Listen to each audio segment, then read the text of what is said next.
Gottschalks was a retail department store chain that opened in 1904 and closed in 2009. It's fall, and there's a whole lot more than leaves falling at Gottschalks' fall sale. You'll rake in the savings. For her, there's a great selection of Columbia sportswear and Shaver Lake to fill out that fall wardrobe. And there's a terrific selection of dresses on sale. For him, there's a huge collection of fall fashions, including Shaver Lake, all at great prices. For the home, there's great stuff for your kitchen, your bedroom, something for every room in your house. Don't miss these savings. The fall sale at Gottschalks.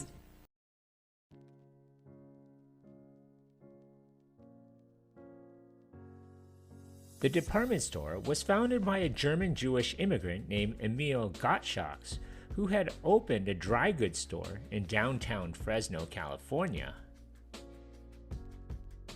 Gottschalk opened his 10,000 square foot dry goods store to a large customer base who did not have access to products around commonly seen in the area. This resulted in large crowds who would show up to purchase goods at his store. By 1914, the business was so successful, Gottschalks would expand into a 100,000 square foot building at Kern and J Streets. But Gottschalks wouldn't open their second store until 1961 in Merced. Following that expansion, they would soon open branches in Visalia and another one in Fresno.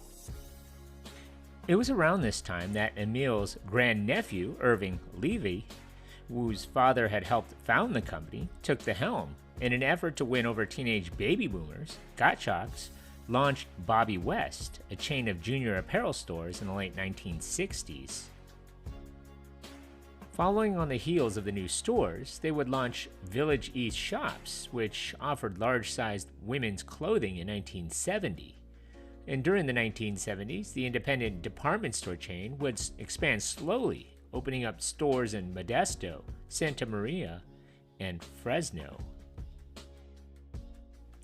In 1976, Gottschalks became America's first department store to totally automate sales transactions. The company installed electronic point-of-sale wands that read barcodes and stored credit cards. This technology helped increase efficiency, it reduced errors, and keep inventory and customer billing up to date.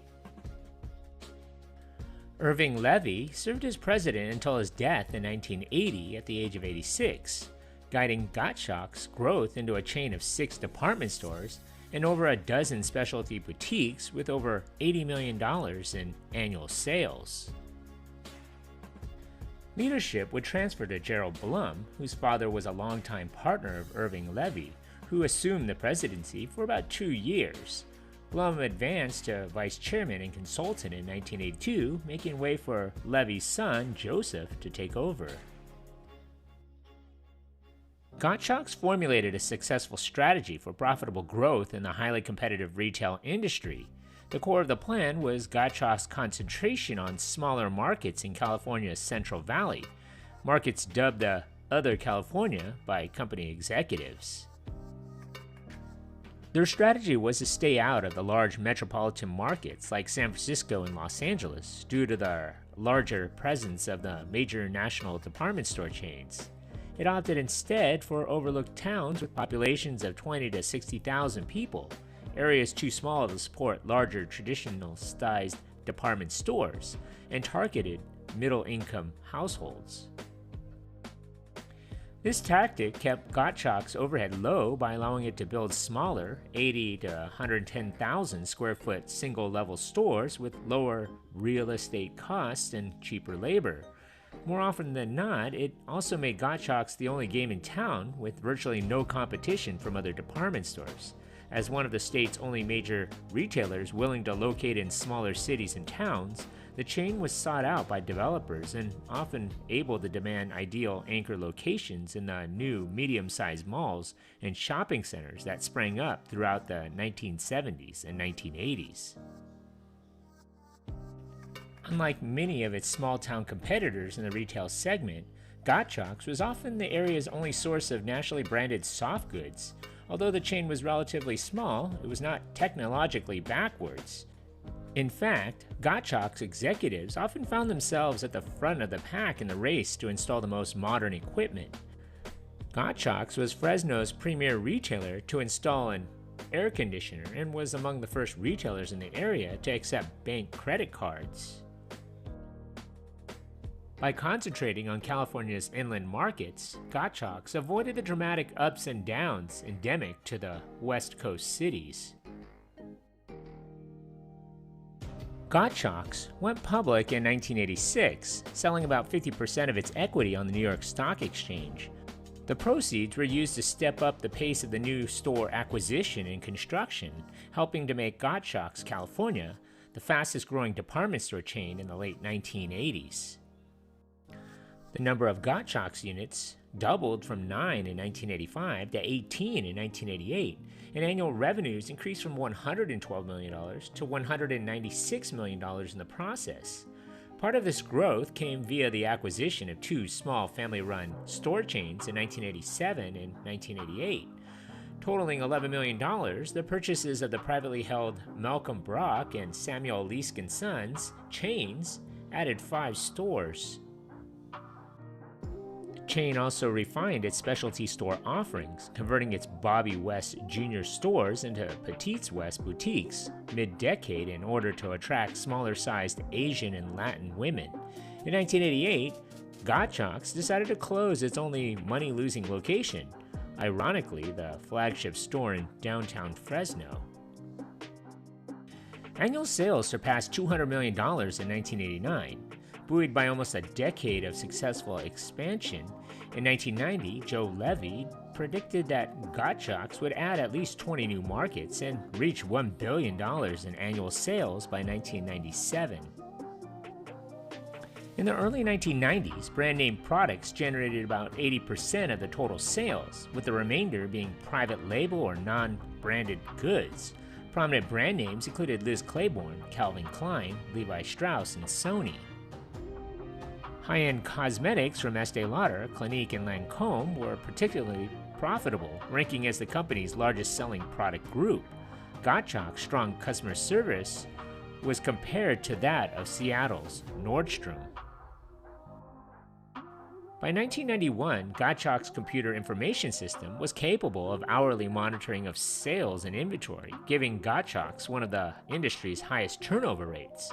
While sticking to its essential strategy, Gottschalks made its first foray outside its home state in 1992 when it opened up stores in Washington and Oregon. The company entered the Nevada market in 1995.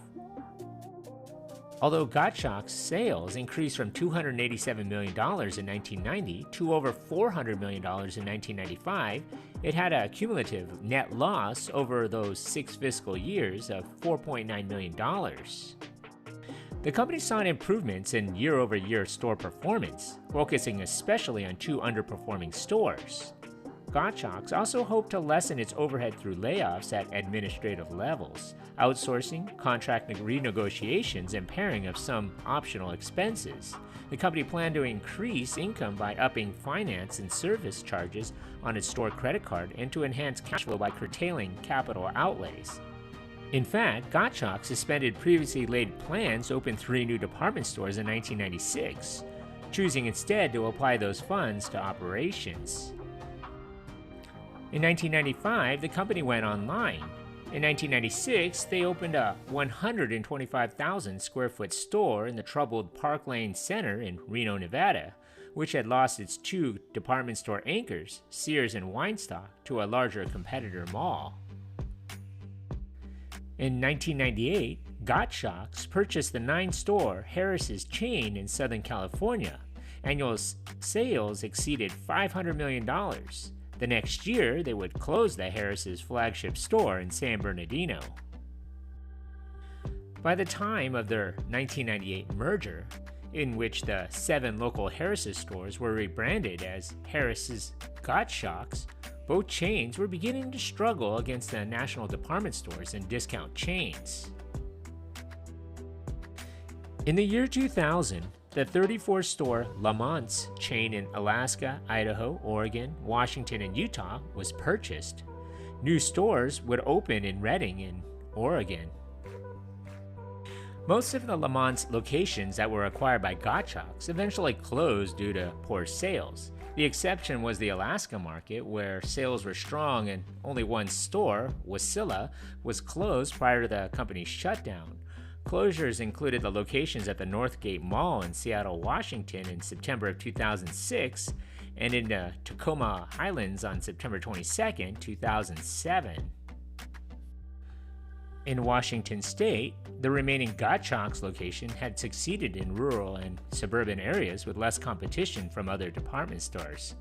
On October 24, 2008, Gottschalks was delisted from the New York Stock Exchange.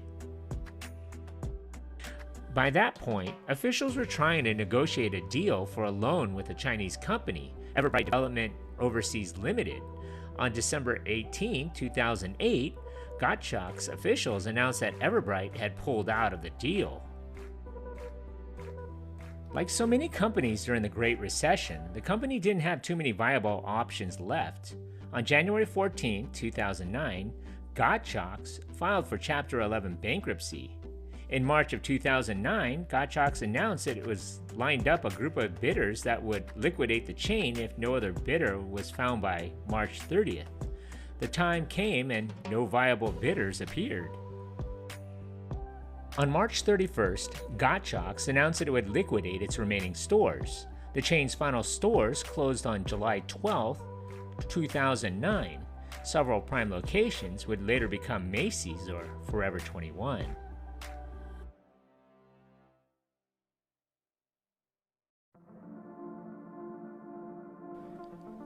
Thank you for watching.